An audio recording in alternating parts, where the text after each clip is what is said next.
तो आज है मेरे व्रत का दूसरा दिन और आज भी मैंने सुबह उठकर सबसे पहले सफाई की, नहाई और उसके बाद फिर मैंने सबसे पहले माता रानी की पूजा की। आज पूजा करते टाइम मेरे रूम में आके तब बंदर जो यहाँ पे फ्रूट्स रखे हुए थे ना, वो सारे फ्रूट्स उठाकर ले गया। मैं तो उसे देखकर बुरी तरह डर गई थी, पर शुक्र है कि उसने मुझे कुछ नहीं किया। तो अब मैं यहाँ पर हो चुकी हूँ रेडी, क्योंकि मुझे जाना है मार्केट। मुझे मार्केट से कुछ फ्रूट्स लाने हैं। फिर जब मैं बाहर गई तो देखा धूप बहुत ज़्यादा तेज़ थी, बहुत ज़्यादा गर्मी थी, बिल्कुल भी बाहर निकलने का मन नहीं था। पर क्या करें, जाना तो पड़ता ही है ना, क्योंकि मैं अकेली हूँ और बस नन्ही सी जान, इतने सारे काम। तो मैं फ्रूट्स लेकर आ चुकी हूँ और अब मैंने इनको किया है अच्छे से वॉश। मैं बहुत ज़्यादा क्वांटिटी में कोई भी चीज़ नहीं लेकर आती हूँ, क्योंकि मुझे फ्रेश चीज़ें लाकर उनको यूज़ करना पसंद है। इसलिए मैं डेली मार्केट जाती हूँ और फ्रेश चीज़ें खरीद कर लाती हूँ। तो उसके बाद मैंने फ्रूट्स को सबसे पहले अपनी माता रानी को चढ़ाया, क्योंकि मैं जो कुछ भी खाती हूँ सबसे पहले उनको चढ़ाती हूँ, उसके बाद ही मैं खाती हूँ। ये मेरे व्रत का दूसरा दिन है और ये मेरा पहला फूड है जो मैंने अभी तक खाया है।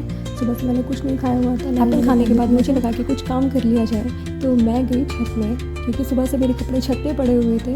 और जब मैं ऊपर गई तो देखा धूप बहुत ज़्यादा तेज़ थी और सच में मेरी इस टाइम धूप से बहुत ज़्यादा हालत ख़राब हुई थी। फिर मैंने जल्दी से कपड़े उठाए और मैं नीचे आ गई।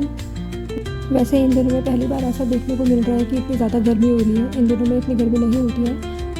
शायद मैंने पहली बार ही इन दिनों में ऐसा मौसम देखा है, इतनी गर्मी वाला, या पता नहीं, शायद मुझे ऐसा फील हो रहा होगा। उसके बाद फिर मैं नीचे आई तो फिर मैंने अपने कपड़ों को फोल्ड करके रखना शुरू कर दिया, क्योंकि मैं कभी भी अपने कपड़ों को इधर उधर नहीं डालती हूँ वैसे।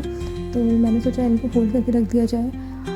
कपड़ों को फोल्ड करते हुए मेरे दिमाग में एक आइडिया आया। मुझे लगा कि अब क्यों ना थोड़ी देर रेस्ट करना चाहिए, क्योंकि मैं बहुत ज़्यादा थका हुआ फील कर रही थी। सारे काम खुद से करने पड़ते हैं, मार्केट भी खुद ही जाना होता है, खाना भी खुद ही बनाना होता है, सफाई भी खुद ही करनी पड़ती है। तो यहाँ मैंने अपनी सॉलिड आइडिया को फॉलो किया और मैंने सोचा कि थोड़ी देर सो जाती हूँ। मुझे बिल्कुल भी नींद नहीं आ रही थी, क्योंकि मैंने अखंड जोत जलाई हुई है और मेरा पूरा ध्यान उधर ही जा रहा था कि कहीं मेरी जोत बुझ ना जाए। इसलिए मैं बार बार उठकर उसको चेक करती रही। उसके बाद थोड़ी देर मैंने रेस्ट किया और फिर मैं उठकर किचन में गई। मैंने अपने लिए ब्लैक कॉफ़ी बनाई और मैंने 1 गिलास पानी पिया। और व्रत में मुझे ब्लैक कॉफ़ी या फिर ब्लैक टी पीना बहुत पसंद है, क्योंकि मुझे दूध वाली चाय प्रॉब्लम करती है और मैं सिर्फ ब्लैक कॉफ़ी या फिर ब्लैक टी ही पीती हूँ। No green tea, no lemon tea, no any herbal tea. उसके बाद मैंने कुछ देर बैठकर अपना फ़ोन देखा और फ़ोन देखते देखते मुझे ये नहीं पता चला कि कब पूजा का समय हो गया। शाम हो चुकी थी और फिर उसके बाद मैंने शाम की पूजा की। शाम की पूजा ख़त्म करने के बाद मुझे बनाना था अपने लिए व्रत वाला खाना और माता रानी के लिए भोग का प्रसाद। तो मैं उठी और मैं गई अपने किचन में। मैंने यहाँ पर कुछ तैयारियाँ पहले से करके रखी हुई थी, जैसे कि मैंने साबूदाने को पहले से भिगा कर रखा हुआ था। यहाँ मैंने हरी मिर्ची, टमाटर वगैरह सब कुछ पहले से काट के रखे हुए थे। तो इस तरीके से पहले से तैयारी करके रखने में फिर ज़्यादा टाइम नहीं लगता है खाना बनाने में, और इसी तरीके से मैंने बहुत जल्दी से सारा खाना तैयार कर लिया। तो यहाँ मैंने सबसे पहले कुछ मखानों को रोस्ट किया। मुझे रोस्टेड मखाना खाना बहुत पसंद है, लेकिन मुझे मार्केट के रोस्टेड मखाने बिल्कुल भी पसंद नहीं है, इसलिए मैं घर पे ही इनको रोस्ट करती हूँ सेंधा नमक डालकर। ये मुझे बहुत टेस्टी लगते हैं। उसके बाद फिर मैंने आलू को ऐसे फ्राई किया, पीनट्स वगैरह को मैंने फ्राई किया। और यहाँ बस मैंने जल्दी से अपने व्रत का खाना तैयार किया। और आज नवरात्रि के सेकंड डे व्रत में मैंने बनाई है साबूदाने की ये रेसिपी। कल मैंने बनाया था कुट्टू के आटे की पूरी और आलू की सब्जी प्लस रायता।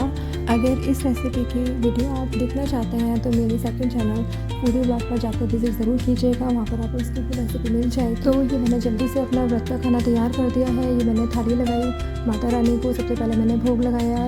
मैंने आपको बताया था जो भी मैं खाती हूँ पहले माता रानी को चढ़ाती हूँ, मैंने भोग लगाया।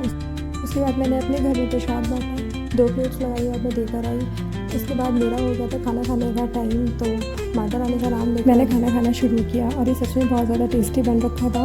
मैं व्रत में एक ही समय नमक और मिर्च का खाना खाती हूँ। इसके बाद मैं गई छत में, थोड़ी देर वॉक किया, फिर मैं आई नीचे, मैंने अपना किचन साफ़ किया। उसके बाद और अब हो गया था मेरा सोने का टाइम। मैंने अपना नाइट गाउन पहना, लेकिन मैं इतनी जल्दी तो सोने वाली हूँ नहीं, तो फिर मैंने थोड़ी देर के लिए अपना फ़ोन देखा। तो ये था मेरा नवरात्रि का सेकंड डे और इस तरीके से मेरा दूसरा व्रत भी पूरा हुआ।